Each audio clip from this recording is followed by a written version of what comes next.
I was really prepared today and I made sure and write it all down on A4, so let me just get that. You left it in the car. Okay, so just starting off, Laura and I, on behalf of my wife and I should say, let's start off by thanking you all so much for coming here to celebrate with us today. Everyone that's here, you've all got a special place in my hearts. We couldn't thank you all enough for being here today, so honestly, thank you so much.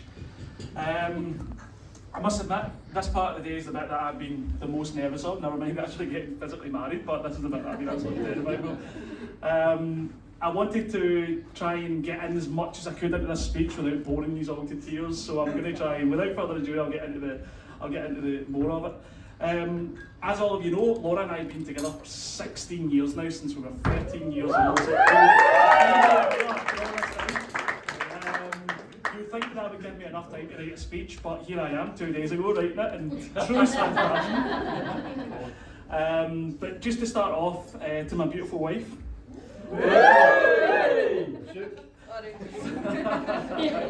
Thank you so much for always being by my side.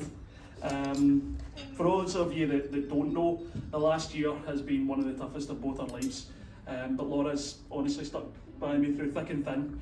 And if ever there was any doubt in my mind, which there wasn't, but I'm just going to put that out there, that there was ever going to be any quaky moments in our lives that we weren't going to handle it together, then that's put it well and truly to rest. And I don't think I tell you this often enough, so I just wanted to take a second to tell you how grateful I am for you.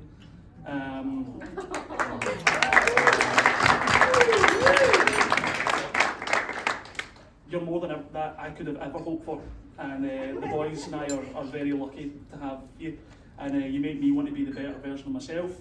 You are absolutely everything to me, and honestly it's an absolute honour to be the one that gets to love you. To my wonderful new mother-in-law, Lynn. Thank you very much for always having our back.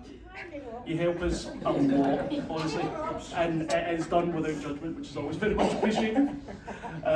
We love you both. We both love you very much, and we can't thank you enough for everything that you do for us. Obviously today you've given me one of the best gifts that you could possibly give me, and that's the gift of your youngest daughter, and it is a gift that I very much look forward to unwrapping later.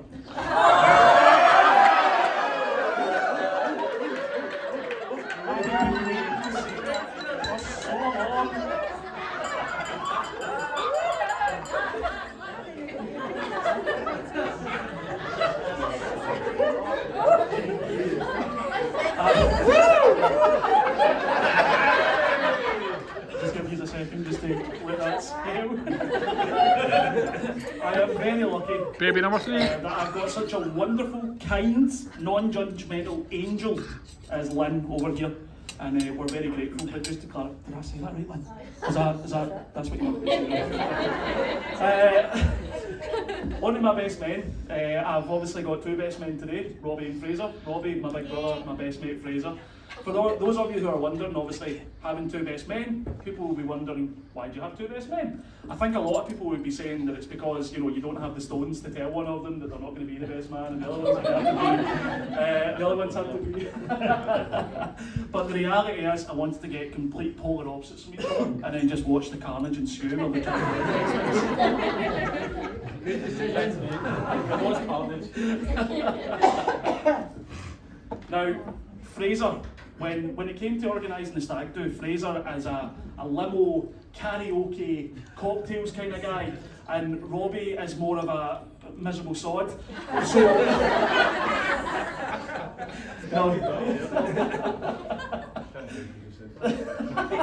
no, seriously, to my big brother Robbie, thank you for agreeing to be by my side while I married my son. You've always been there for me, and it would have been a crime if you weren't there today, as I took the most important step in my life. Laura and I are both very grateful to have you in our lives, and we honestly can't thank you enough for the amount of effort you've put into being here today, so thank you. To my best mate Fraser, we've been best mates for the past 13 years, and I couldn't be happier to have you by my side today. If it's not playing Call of Duty and shouting abuse at 14-year-old boys or watching the UFC, then I know I can rely on you for a good chat if there's anything weighing on my mind. I'd be lying if I said I'm not terrified to hear your speech. But I hope to God that a responsible adult has looked over it and has made sure that it's not going to be anything to You're okay, Dad's here, Craig. Thank you, mate. Do you know, I was expecting that from you, that's good. You don't look over it, but. Now, I do have to say, although you get all your inspiration for our lads' night out from the Girls Gone Wild website, it's not my best mate that I could ask for. Laura and I are very grateful that you're here today. To Laura's maid of honour, Nick, and to our lovely sister-in-law, Emma, as well. Thank you both for being here with us today. You're both looking absolutely stunning.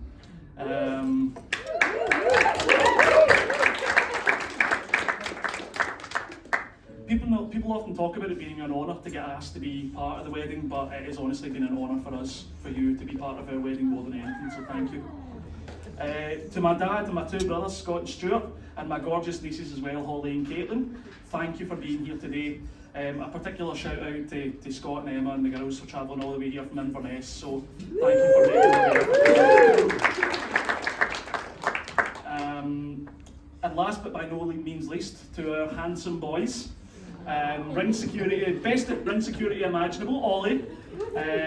Mummy and I love you both very, very much. We're very, very proud of you and everything that you are doing, alright? We're delighted that you're both here to see us getting married. And yeah, we're looking forward to sitting at the top tables for your weddings, creating our eyes out and thinking back to this moment. We love you both very much, alright? So without further ado, if I could ask you all now to raise a glass to my beautiful wife. And thank you again all very much for coming. To Laura.